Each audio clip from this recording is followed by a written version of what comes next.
Language School ရဲ့အနေနဲ့10ကျောင်းမှာ9ကျောင်းကမှားနေတဲ့ marketing အမှားတစ်ခုရှိပါတယ်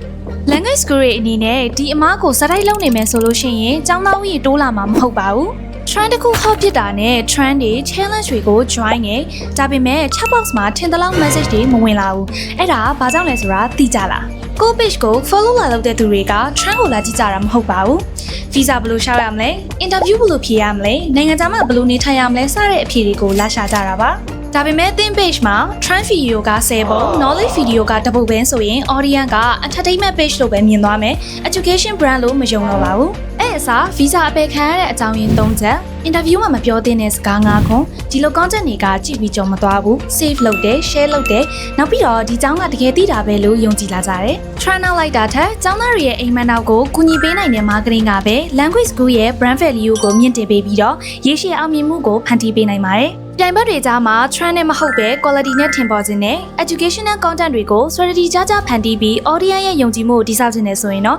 ညီမတို့ရိုးရှင်းရှင်း marketing agency နဲ့လက်တွဲနိုင်ပါတယ်ရှင်